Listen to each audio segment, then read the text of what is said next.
Clôture dans le vert ce soir à la Bourse de Paris. Le CAC 40 gagne 0,52% à 5511 points dans un volume d'échange d'environ 5,5 milliards d'euros. Même si les annonces de futurs vaccins potentiels sont déjà en partie digérées par les marchés, ceux-ci applaudissent tout de même aujourd'hui l'annonce de Pfizer et BioNTech qui font état à présent d'une efficacité non plus de 90 mais 95% du vaccin qu'ils ont développé. Vaccin qui montre selon ses créateurs un niveau de protection élevé 29 jours après la première injection et qui se vérifie dans toutes les classes d'âge. Les investisseurs applaudissent également que le fameux vaccin fera une demande d'autorisation d'urgence auprès de la FDA dans les prochains jours. La FDA qui réunira selon CNBC son comité de conseil sur les vaccins début décembre pour étudier les demandes d'application de Pfizer mais aussi de Moderna. Une annonce qui permet au Dow Jones et au S&P d'ouvrir en hausse à Wall Street alors que démocrates et républicains ont du mal à faire avancer leurs négociations. Pour l'instant, les démocrates appellent leurs homologues à reprendre leurs discussions qui leur répondent vouloir un plan de relance mais limité.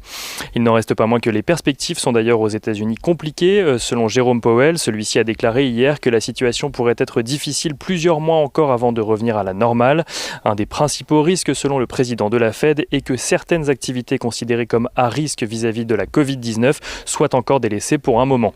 En France, le porte-parole du gouvernement a d'ailleurs tenu à rappeler aujourd'hui que la fin du confinement n'était pas pour tout de suite malgré les rumeurs autour de la prise de parole du président de la République la semaine prochaine. Le ministère de l'économie a de son côté demandé aux distributeurs de décaler le Black Friday en France, prévu le 27 novembre prochain, alors que la question de la réouverture de commerce est toujours en suspens. Côté statistique à présent, l'inflation en zone euro recule de 0,3% sur un an au mois d'octobre, conformément à la première estimation qui avait été donnée. Et en France, l'INSEE annonce que le PIB devrait se contracter de 9 à 10% sur l'année, un recul directement lié à la pandémie qui devrait, selon l'Institut, continuer à avoir un impact sur l'économie, au moins au premier semestre 2021.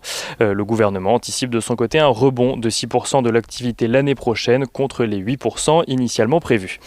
Et on regarde à présent les valeurs à la Bourse de Paris. Renault et Peugeot réagissent à l'annonce d'une contraction de près de 8% sur un an des immatriculations de voitures neuves dans l'Union européenne au mois d'octobre. Renault qui a tout de même enregistré une légère hausse de ses ventes progresse de 4,71%, tandis que Peugeot se maintient, plus 0,74%, avec une baisse de ses ventes malgré tout limitée sur la période.